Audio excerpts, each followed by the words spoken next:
इस तरह के इंसिडेंट्स कल से देखने में आए हैं। दो इंसिडेंट्स खासतौर पर अगर कठुआ की बात करें या फिर जो आज यहाँ पे सोपोर का जो ट्रक ड्राइवर मारा गया, किस तरह से इंसिडेंट्स को आप देखते हैं? देखिए, बड़े अफसोस की बात है जब इंसानी जानें ज़ाया होती हैं तो बड़ा अफसोस होता है। अल्लाह करे कि ऐसी यहाँ जो है नौबत ना आए, हम हमेशा दुआ करते हैं। लेकिन अफसोस इस बात का भी है कि आप लोग ये सब कुछ देखते भी हैं, जानते भी हैं। जब ऐसे वाक़ात होते हैं तो आप इलेक्टेड गवर्नमेंट के पास आते हैं और उनको जवाबदेह बनाते हैं। आपको ये समझना चाहिए कि ये सब सवालात आपको एलजी साहब से पूछने चाहिए थे कि जब सिक्योरिटी की रिव्यू मीटिंग होती है, जब सिक्योरिटी के मामलात तय करने होते हैं, तब इलेक्टेड गवर्नमेंट को तो कॉन्फिडेंस में नहीं लिया जाता है। अभी तो आपने देखा कल ही दिल्ली में जब मीटिंग हुई, चीफ मिनिस्टर साहब को तो उसमें मदऊ नहीं किया गया। क्या ज़मीनी हक़ाइक़ हैं, क्या उसमें ब्रीफिंग है, क्या हालात यहाँ बने हुए हैं, इसके बारे में वो इलेक्टेड जो है चीफ मिनिस्टर साहब से कोई रब्ता नहीं करते हैं। तो यही एक वजह है कि हम कहते हैं कि इस जम्मू कश्मीर रियासत को रियासत का दर्जा वापस मिलना चाहिए और इससे एक जो है यूनिफॉर्म एक्शन होगा इन सब चीज़ों पे और जवाबदेही भी उसी चीज़ की होगी। अगर हमने कोई हमसे कोई कोताही रही होती तो हम आपके पास जवाबदेह हैं। जब हमको इस मामले में न सलाह मशवरे में हम शामिल हैं, न हम इसको डिसीजन मेकिंग में शामिल हैं, न इसको ग्राउंड पे अमलाने में हमारा कोई दस्तरस्त है, तो हम किस बात की जवाबदेही दें? हम फिर से यहाँ दोहराना चाहते हैं कि जम्मू कश्मीर के लिए रियासत का दर्जा बहुत ज़रूरी है। आप देखिए, एक तरफ से लॉ एंड ऑर्डर सिचुएशन की जो दावा कर रहे थे कि बिल्कुल जो सुकून हो गया है, सब कुछ ठीक है, तो उसके बरक्स ग्राउंड पे जो है हालात दिखते हैं। फिर पकड़ दकड़ की बात हो रही है।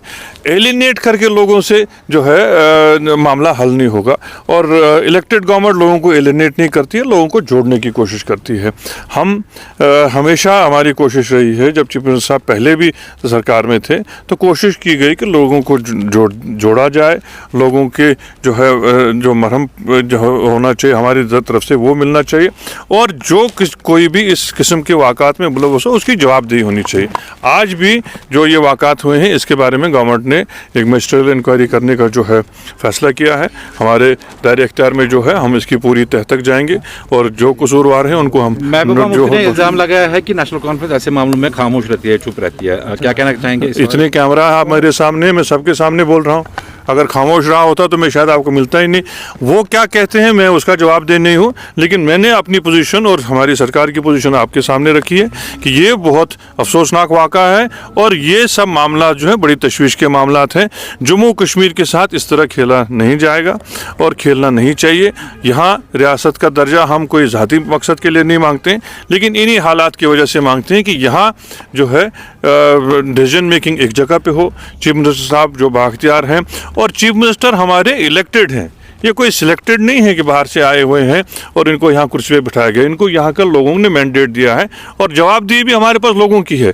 लेकिन बदकिस्मती का आलम यह है कि हम उस चीज़ की जवाबदेही दे ही नहीं सकते जहाँ हमारा कोई कंट्रोल ही ना हो। नासिर साहब, जवाबदेही के हवाले से बात करेंगे। जो पहले साउथ कश्मीर में इंसिडेंट हुआ था, जो एक्स आर्मी सोल्जर मारा गया, उसके एवज में अकॉर्डिंग द पीडीपी की 100 people have been arrested for the investigation. मैंने वही कहा अफजल साहब। जो नॉर्थ कश्मीर में इंसिडेंट हुआ है वहाँ पर किसको हम जवाबदेह ठहरेंगे, किसको इन्वेस्टिगेशन के लिए? वहाँ तो किसी को अरेस्ट नहीं किया गया। मैं वही कहता हूँ, उसी बारे में स्टेट गवर्नमेंट ने मजिस्ट्रियल इंक्वायरी जो है इनिशिएट की है और जो कसूरवार होंगे उनको हम जो है बाज़ाब्ता आइडेंटिफाई करके कार्रवाई आगे कराएंगे। लेकिन मैं दोबारा ये कहूँगा अफजल साहब कि जैसे मैंने शुरू में भी कहा कि लोगों को पकड़ दकड़ करके, लोगों को एलिनेट करके मामले का हल नहीं होगा।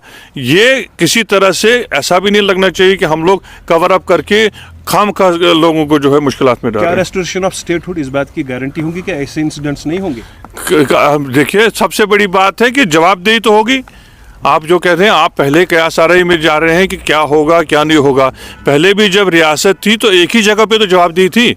अगर मेरा कोई कसूर नहीं होगा तो मैं जवाबदेह भी नहीं बनूंगा ना। But opposition believes such type of incidents is the role of National Conference since 1931. Then let them keep discussing 1931. I am talking about the present situation. The situation is not so good and it is not within our control. That is our main worry. आपके जो है सवालात हैं बिल्कुल दुरुस्त हैं, आपके जो खदशात हैं वो भी बिल्कुल जायज़ हैं। आपके जो दिलों में आपकी जो इसके खिलाफ जो गुस्सा है वो भी बिल्कुल जायज़ है, लेकिन मैं भी आपके साथ इसमें खड़ा हूँ। मैं आपको ये बताऊँ कि जम्मू कश्मीर की जो रियासती सरकार है, जो चुनी हुई सरकार है, वो इसमें न डिसीजन मेकिंग में है, न ग्राउंड पे इसको अमलाने के प्रोसेस में है। और फिर से गवर्नमेंट ऑफ इंडिया को हम यही गुजारिश करेंगे कि जल्द अज जल्द यहाँ रियासत का दर्जा जो है उसको बहाल किया जाए, ताकि जो एक्सपीरियंस है उमर साहब की और इस सरकार की, उसको इस्तेमाल करके ऐसे इंसिडेंट्स को बिल्कुल जो है हम दोबारा ना देखें और लोगों को इस तरह से मुश्किलात में ना डाला जाए, वो भी हम ना देखें। मीटिंग का कोई खास पर्पस? किस मीटिंग? जो यहाँ मीटिंग हो रही थी कोई? ये तो प्री बजट मीटिंग जो 2 दिन से सीएम साहब कर रहे हैं, और ये भी पहली दफ़ा है कि चीफ मिनिस्टर ने अपने जो इलेक्टेड रिप्रेजेंटेटिव्स हैं हर पार्टी के, उनको जो है ये अपने साथ बिठा के मशवरा किया गया है कि इस दफ़ा जो बजट पेश हो और दूररस बजट हो, जिससे आवाम को जो है सहूलियत मिले, आवाम के काम हो सके, उसमें डिसीजन मेकिंग में पहली दफ़ा ऐसा हुआ है। आज तक हिस्ट्री में ऐसा नहीं हुआ। Thank you.